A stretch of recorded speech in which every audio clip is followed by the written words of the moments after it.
J'ai déposé ma femme à l'aéroport de Roissy-Charles de Gaulle, convaincu qu'il ne s'agissait que d'un banal voyage d'affaires à Lyon. Je m'appelle Mathis Dubois, 36 ans, ingénieur chez Airbus à Toulouse. Mais au moment où j'allais reprendre le volant pour rentrer à Saint-Cloud, mon fils de 8 ans, Jules, a agrippé ma main, sa petite voix tremblante. Papa, s'il te plaît, ne rentre pas à la maison ce soir. Je sais quelque chose sur maman. Tu dois me croire cette fois. J'ai plongé mon regard dans le sien et j'ai vu une vraie terreur. Une peur qui n'était pas le fruit de l'imagination d'un enfant. Je l'ai cru. Nous nous sommes cachés. Et ce que j'ai vu ensuite me hante encore aujourd'hui. C'était un jeudi soir pluvieux de novembre. La bruine mouchetait mon pare-brise alors que je m'arrêtais au terminal 2. Clémence, ma femme de 15 ans, s'est penchée pour m'embrasser rapidement. J'ai déjà conduit ma Citroën C4 jusqu'ici hier pour les réunions préparatoires, m'a-t-elle dit en attrapant son bagage Louis Vuitton. Donc tu as la voiture familiale ce week-end, chérie. À vendredi soir. Je t'aime. Je t'aime aussi, ai-je répondu machinalement. Elle a disparu derrière les portes coulissantes. Tailleur noir, Chanel, cheveux blonds en chignon strict.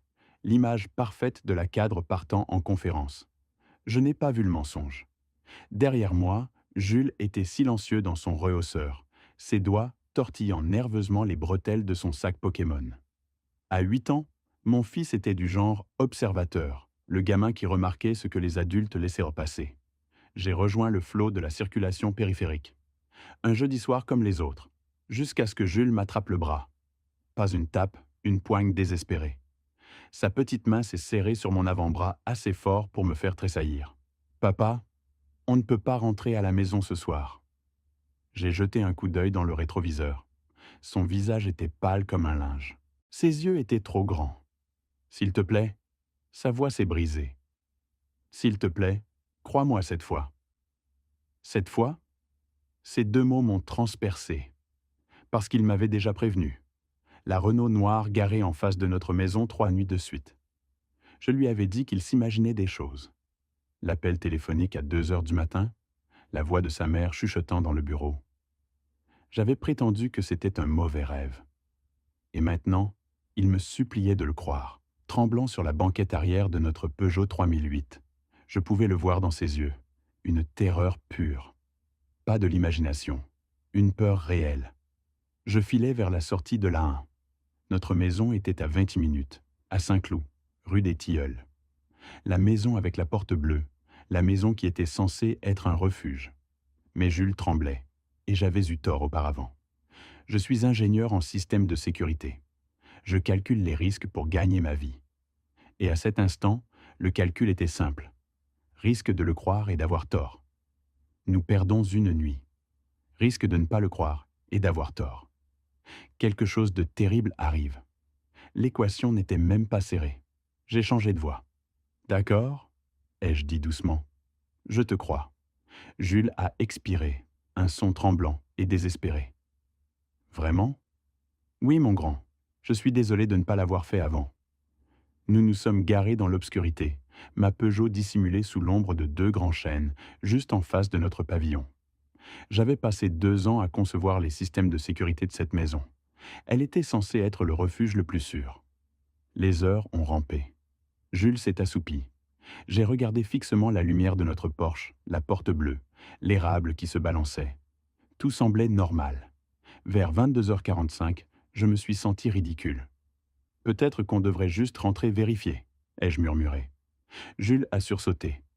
Non, papa. Attends, s'il te plaît, juste un peu plus longtemps. Puis, des phares.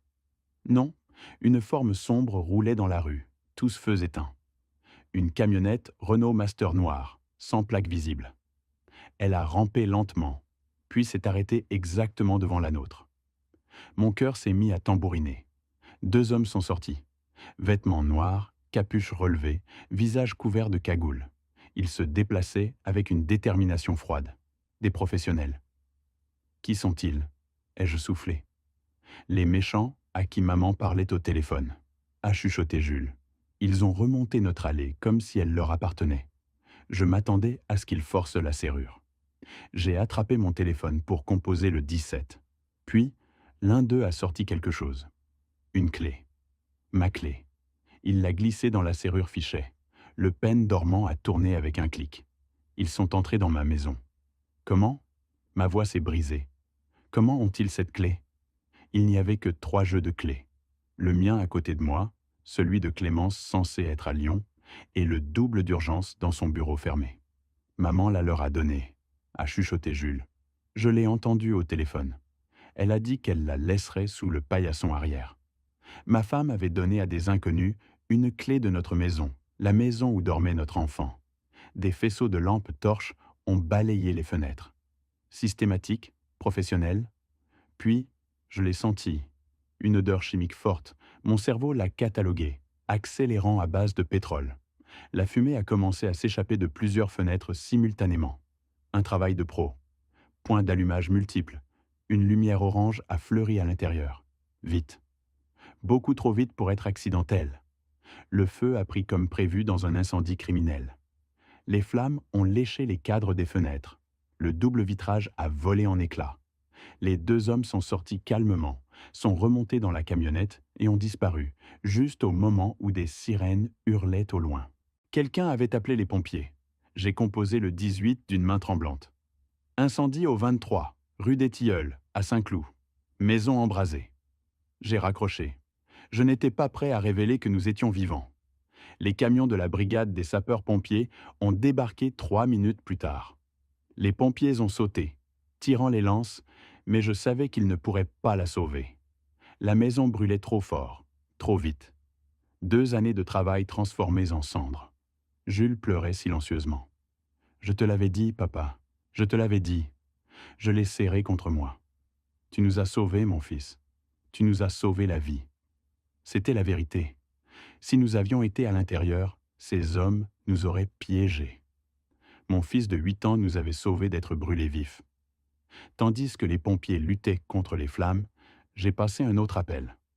À maître Sophie Bélanger, l'amie de mon père depuis l'époque du syndicat CGT.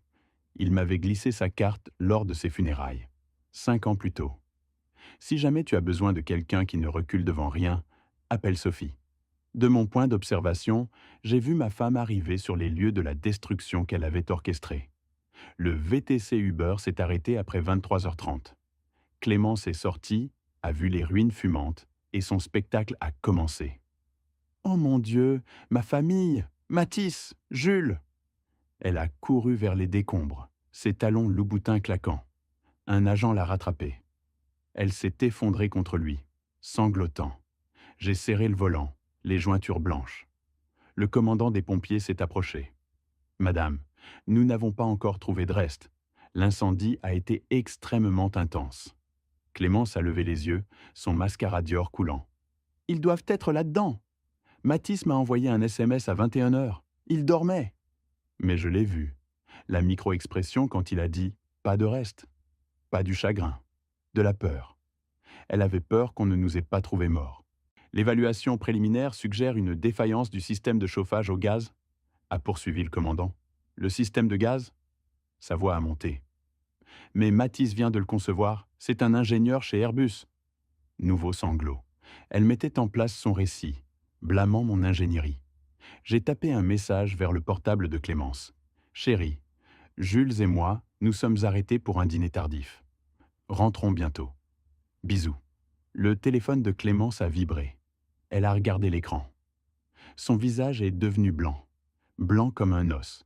Elle a levé les yeux, balayant frénétiquement la foule, les yeux paniqués. Plus de comédie, de la panique pure. Elle savait que nous étions vivants, que son plan avait échoué. J'ai démarré doucement et me suis éloigné dans la nuit. « Papa ?» La voix de Jules était faible. « Pourquoi on ne dit rien à la police ?» Parce qu'en ce moment, c'est notre parole contre celle de maman. Elle a un alibi. Les caméras de Roissy l'ont filmé. Nous avons besoin de preuves solides d'abord. Tu te souviens que je ne t'ai pas cru? Les adultes, même les policiers, font la même erreur. Jules a hoché la tête. Des preuves matérielles, comme à la télé? Exactement. J'ai roulé jusqu'à un hôtel Formule 1 près de Roissy, payé en liquide, sous le nom de Jean Martin. Jules s'est endormi en quelques minutes. À 1h du matin, j'ai composé le numéro de Maître Bélanger. Elle a répondu à la 3e sonnerie. Ici, Sophie Bélanger. Maître Bélanger, mon père était Jean Dubois. Il m'a donné votre numéro.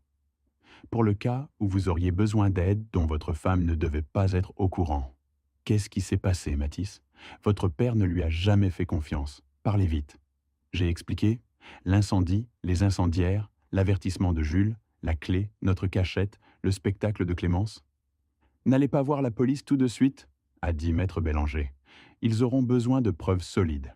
Rendez-vous à mon cabinet demain, 9h. Je n'ai pas de preuves.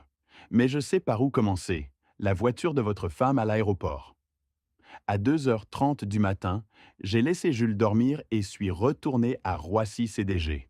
Non pas comme un mari, mais comme un homme à la recherche de preuves de meurtre. Le parking P3 était presque désert. Niveau 3, section B. J'ai trouvé la Citroën C4 gris métallisé. Le double de clés était sur mon porte-clés Airbus. J'ai déverrouillé et me suis glissé à l'intérieur. Son parfum Chanel Negro 5 m'a frappé. Puis l'odeur chimique. Le même accélérant que dans l'incendie. J'ai fouillé méthodiquement. Sous le siège passager, mes doigts ont touché du plastique. Un téléphone portable jetable. Je l'ai allumé. 15% de batterie. Un seul contact. J'ai ouvert les messages. Mon sang s'est glacé. Il y a 5 jours. Clémence, je ne peux plus continuer à vivre ce mensonge. Je veux être avec toi, Antoine. Alors fais-le. L'argent de l'assurance. Un nouveau départ. Il y a 4 jours. Clémence. J'ai peur que quelque chose se passe mal. J'ai trouvé les gars, des professionnels. Ça ressemblera à un dysfonctionnement de son système de gaz. Sa conception. Personne ne suspectera. Il y a 3 jours. Clémence, j'ai retiré les 50 000 € en liquide. Bonne fille, laisse la clé sous le paillasson arrière. Ils s'occuperont de tout jeudi soir. Plus tard, Clémence. Et Jules? Dommage collatéral, chérie. Tu veux une nouvelle vie ou non? On ne peut pas avoir un gamin sans père. Clémence. Tu as raison. Pas de preuves. Le téléphone a glissé de mes mains. Dommage collatéral. Elle avait appelé notre fils dommage collatéral. J'ai eu des hauts le cœur. Il y a 2 jours. Jeudi, 23h. Tu seras à l'aéroport. Alibi parfait. Je serai à la salle de sport. Caméra partout. Intouchable. Jeudi matin. Clémence, je t'aime. Je t'aime aussi. Ce soir, nous sommes libres. Demain, tu es une veuve riche. J'ai continué de fouiller. Boîte à gants. Un reçu bancaire de la Société Générale. Retrait de 50 000 € en liquide. Signature de Clémence. Console centrale. Clé de consigne aéroportuaire, numéro 247. Document d'assurance vie. Mathis, 3 millions d'euros. Jules, 500 000 €. Bénéficiaire. Clémence Dubois. Coffre arrière. Mes plans, Airbus. Mon système de gaz conçu pour notre maison, couvert de cercles rouges, l'écriture de Clémence. Saboter ici, faire croire à un accident. Blâmer le défaut de conception. Elle avait étudié mon travail pendant des mois. Appris mon ingénierie pour la transformer en arme. J'ai tout photographié. Chaque SMS, chaque document. J'ai envoyé des copies à un email sécurisé. Puis j'ai pris les preuves physiques. Vendredi matin, j'avais rencontré maître Sophie Bélanger et élaboré un plan qui prouverait la culpabilité de ma femme. Son cabinet se trouvait rue de Turbigo, 3e arrondissement. J'ai étalé les preuves sur son bureau. Photos, téléphone jetable, plans annotés, contrat d'assurance, reçu bancaire. Elle a tout étudié en silence. Au message sur le dommage collatéral, elle a sifflé. C'est accablant, Mathis. Mais un avocat prétendra que le téléphone a été volé, placé, falsifié. Donc ce n'est pas suffisant? C'est fort. Mais nous avons besoin de sa voix sur bande, avouant, alors qu'elle pense que vous êtes mort. Maître Bélanger a souri. Vous allez ressusciter. 1 heure plus tard, le commissaire Paul Bernard est entré. Cinquantaine, cheveux poivre et sel. Il a examiné les preuves. 28 ans dans la police, a-t-il dit. J'ai vu de mauvaises choses, mais engager quelqu'un pour brûler son propre enfant, allez-vous nous aider? Je me fiche du genre, je me soucie de la vérité. Ses yeux ont rencontré les miens. J'ai un fils aussi. Votre femme a tenté de tuer un enfant. C'est le mal pur. Nous avons besoin d'un aveu, a dit Bernard. Ces SMS sont solides, mais contestables. Nous avons besoin qu'elle avoue. Nous allons vous équiper. Lieu public. Mon équipe en civil. Maître Bellanger s'est penché. Samedi matin, 10 heures. Le café des Deux Moulins à Montmartre. Public, bondé, caméra partout. Bernard a acquiescé. J'aurai des policiers se faisant passer pour des clients. Le barista, un couple. Je serai dans une fourgonnette avec l'audio. Mais elle me croit mort. Pourquoi viendrait-elle? Parce que nous allons lui faire croire que les corps ont été retrouvés, a répondu Maître Bellanger. Elle a tapé rapidement. Madame Dubois, ici le lieutenant Arnaud de la brigade criminelle. Nous avons trouvé des restes dans les décombres. Nous devons discuter de l'identification et des procédures d'assurance. Pouvez-vous me rencontrer demain, 10 heures? 2 minutes plus tard, son téléphone a vibré. Oui. Où? J'ai besoin de savoir. Le café des Deux Moulins, Montmartre. 10 heures. J'y serai. Bernard s'est levé. Elle a mordu. Cet après-midi, il m'a appris à porter un micro-cravate. Faites-la parler du feu. Demandez ce qui s'est passé. Mentionnez la clé. Parlez de Jules, puis d'Antoine. Je me suis entraîné, les mains tremblantes. Jules regardait. Tu seras en sécurité, papa? Je te le promets. Le samedi matin, en entrant dans le café avec un micro sous ma veste, tout ce que je sentais était le poids de ce que j'allais faire. Je suis arrivé à 9h45. Le café était bondé. Test, audio bon, a chuchoté Bernard dans mon écouteur. Je vous entends? Policiers en civil en position, le barista, le type avec un ordinateur portable, le couple près de la fenêtre. Laissez-la parler, a dit Bernard. Questions ouvertes? J'ai commandé un café, 9h58. Respire, Mathis, tu vas y arriver. À 10h02, la porte s'est ouverte. Clémence est entrée. Robe noire, maquillage minimal, la veuve éplorée. Elle a scanné le café, cherchant l'enquêteur. Puis, ses yeux m'ont trouvé. Reconnaissance, confusion, choc. Le sang a drainé son visage. Elle s'est figée. Mathis? À peine un murmure. Salut, Clémence? Surprise de me voir? Elle a marché vers moi comme un zombie, s'est effondrée sur la chaise. Je me suis retiré. L'incendie, ils ont dit pas de corps. Pas de corps parce que nous n'étions pas là. Jules m'a prévenu. Ses yeux se sont écarquillés. Jules, il t'a entendu au téléphone, jeudi matin, en train de tout planifier. Je ne sais pas de quoi tu parles. Nous les avons vus, 2 hommes. Ils avaient une clé. Je me suis penché. Notre clé. Peut-être des cambrioleurs? Des cambrioleurs avec une clé qui ont versé de l'accélérant partout? Je suis ingénieur.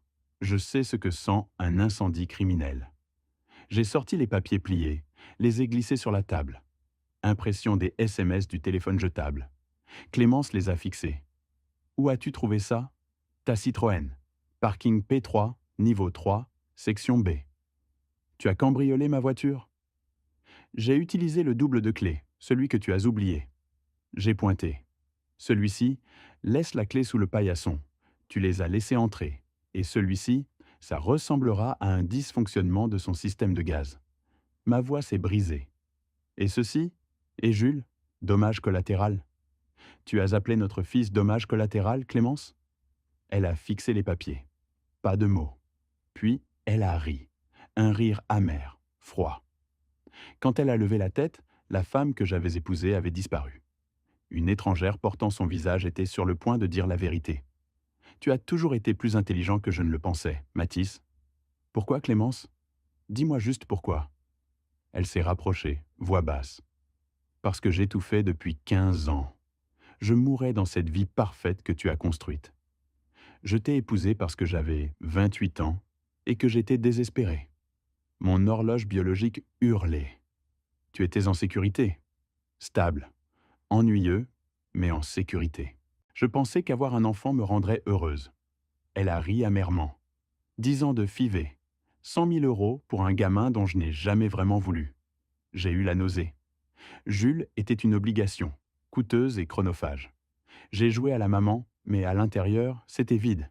Et toi, tu n'étais jamais là, Mathis. Toujours chez Airbus. Tu as épousé ta carrière.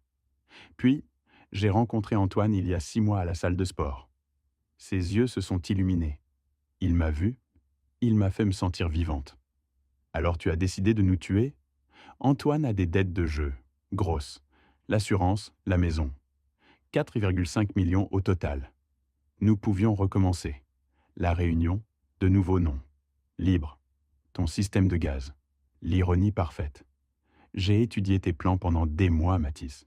J'ai appris exactement où saboter. Ça ressemblerait à ton erreur. Antoine a trouvé les professionnels. 50 000 euros en espèces. J'ai laissé la clé jeudi soir. Et notre fils? Elle a haussé les épaules. Qu'en est-il de lui? Il a 8 ans, Clémence? 8? C'était malheureux. Dommage collatéral. Antoine a écrit ça. Mais oui, c'est exact.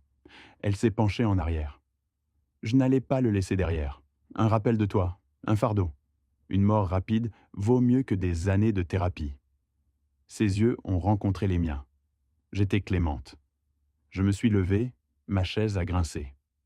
Clémente, tu allais brûler notre fils vif? Assieds-toi, les gens nous regardent. Je me fiche de qui regarde. Dis-le, dis ce que tu avais prévu. Son visage est devenu rouge. Elle s'est levée. Très bien. Sa voix a monté, portant dans le café silencieux. J'ai engagé 2 hommes pour brûler la maison avec toi et Jules à l'intérieur. Je voulais l'argent de l'assurance pour commencer une nouvelle vie avec Antoine. J'ai étudié ton ingénierie pour faire croire que c'était ton erreur. Et oui, notre fils devait mourir. Ça faisait partie du plan. Le café était silencieux. Elle a regardé autour d'elle, réalisant. Tu es en train d'enregistrer? J'ai ouvert ma veste, montrant le micro. Chaque mot, commissaire. Le commissaire Paul Bernard a franchi la porte, un signe levé. Chaque mot, monsieur Dubois. Le barista a sorti un insigne, le type avec l'ordinateur, le couple. Ils ont encerclé Clémence. Clémence Dubois, police judiciaire. Vous êtes en état d'arrestation. Vous m'avez piégé. Elle s'est jetée vers la porte. Un officier l'a bloquée. Bernard a sorti des menottes. Tentative de meurtre sur 2 personnes. Complicité. Incendie criminel. Fraude.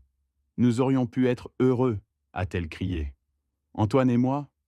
Antoine Mercier est en garde à vue, a dit Bernard calmement. Il coopère. Elle s'est figée. Quoi? Nous l'avons interpellé hier, ai-je dit. Il a avoué. Il vous a vendu. Il leur a dit que c'était votre idée. Non? Négociation de peine, a dit Bernard.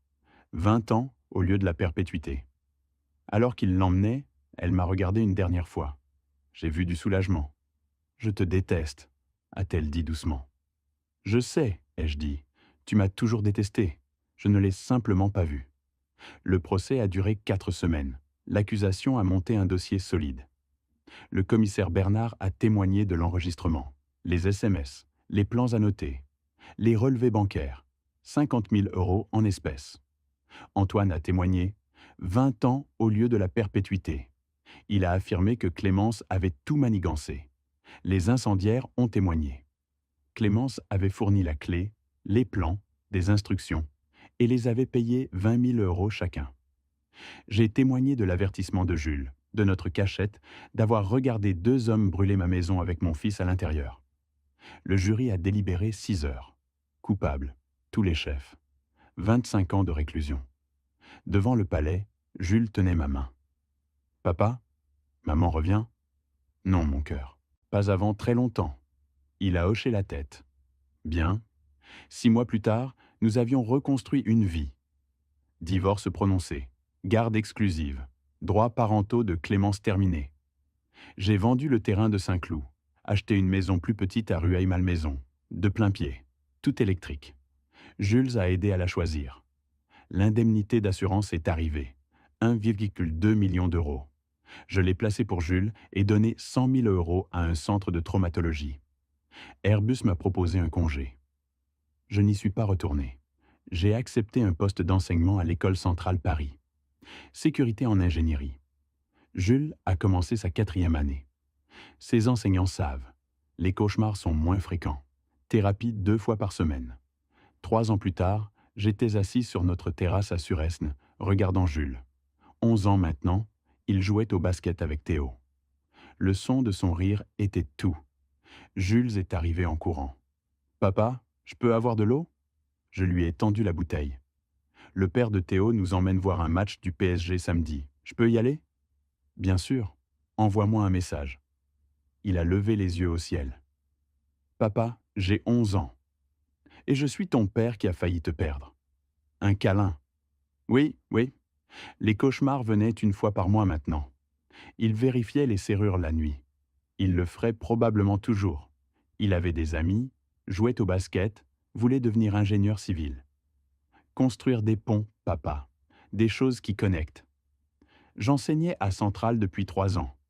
Mais je ne pouvais plus concevoir. Crise de panique en regardant des plans. Cette perte me faisait mal, mais je l'avais acceptée. Théo est parti. Jules est revenu. Papa, je peux te demander quelque chose? Toujours. Tu penses à maman? Tous les jours? Vraiment? Oui. Pas comme avant, mais oui. Tu la détestes? Non. Je déteste ce qu'elle a fait. Mais la haine coûte de l'énergie. J'ai reçu une lettre de maman, de prison. Je veux l'ouvrir? Une partie de moi veut comprendre. Une autre s'en fiche. Quoi que tu décides, je te soutiens. Mais Jules, tu ne lui dois rien. Tu lui as pardonné? Longue inspiration. Non, mais je l'ai laissé partir. Le pardon signifie dire que c'est acceptable. Je ne dirai jamais ça.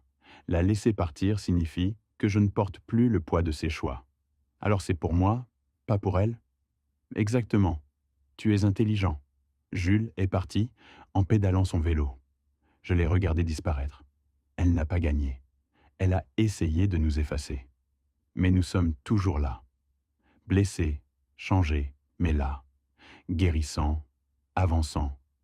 Mon fils m'a prévenu. Ce qui s'est passé me hante toujours. Probablement pour toujours. Mais être hanté n'est pas être perdu. Nous avons survécu. Nous reconstruisons. Chaque jour où Jules se réveille en sécurité est un jour où nous gagnons. Si cette histoire résonne en vous, laissez un commentaire. Abonnez-vous pour plus d'histoires. Votre engagement aide ces récits à atteindre ceux qui en ont besoin. Restez en sécurité.